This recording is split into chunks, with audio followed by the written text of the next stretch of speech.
My name is Juan Porras. I run the Incubate Miami program located in downtown Miami. It is a collaboration between a company that's been doing this for about 16 years called Enterprise Development Corporation and the Incubate Miami organization itself. And what we do is assist technology and science entrepreneurs through any way, shape, or form at the early stages.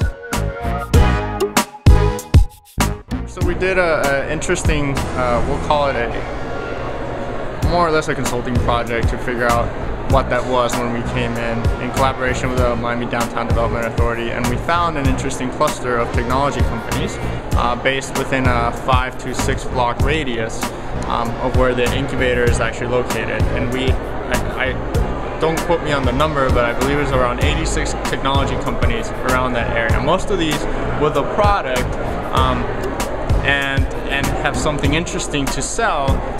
The challenge is getting beyond that initial product launch, and that's why we came in to guide them so that their chances of success are higher. The level of sophistication for the entrepreneur in Miami isn't at the same level as Silicon Valley. There are a lot of challenges in the education of the entrepreneur that we are faced with on a daily basis, because they assume that they need to do what the Valley is doing without actually learning about the process of launching a business. So those are our biggest challenges. Everyone else is going to say funding. Miami and South Florida does have we'll call it a funding challenge for the companies that are doing everything right. However, it's not the biggest impediment. I think the educational component of the entrepreneur, the sophistication of the entrepreneur, and the connectivity to what's happening around the world and not just in Miami is critical to their development. If you want to talk about mobile space, we have a great company called Ready, RHTI. They're about to pitch at O'Reilly. In fact, they were asked to go to O'Reilly to pitch their concept. So they'll be in San Francisco in October. We're very excited about their progress. We have another company that was also through our program, was actually in LA, called useceleb.com. They've been getting a lot of press for focus. They had an article on TechCrunch recently as well. So I could go on and on. This new class took an interesting turn because out of those 9 companies, 3 are owned majority by women. The majority is owned by women. Out of those 3, 2 have received funding in the past 2 days, and I can't disclose from where or the amounts, but I think we're very excited about that side. And then on the rest of the program, it ranges from mobile to just different applications. And if you want to find out more, we will disclose them during demo day in January. Parking is even a challenge for our entrepreneurs who are coming downtown.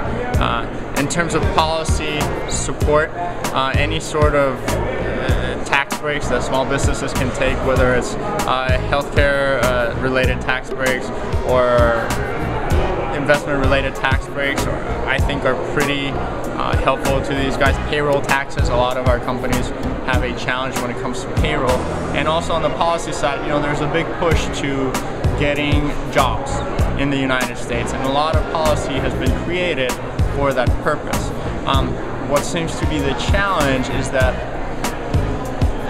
the way that jobs are described, and most people in the technology startup world are looking to outsource talent, and in doing so they won't qualify for a lot of these incentives. So I think on the policy side, when we look at how we can provide support for these startup entrepreneurs, is realize what sort of human capital they need.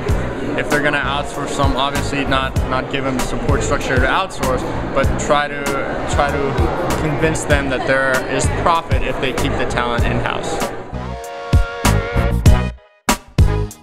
Well, I think one of the biggest surprises that we found in Miami is that any company that really makes it in South Florida can make it anywhere. One of the other biggest surprises that we found is the people who come from the Northeast or California tend to have this perception that, for example, Boston, they've been living in this sort of bubble. And Miami gives them the opportunity to break away from it and really get creative with all the, obviously, the art influences that are in Miami. So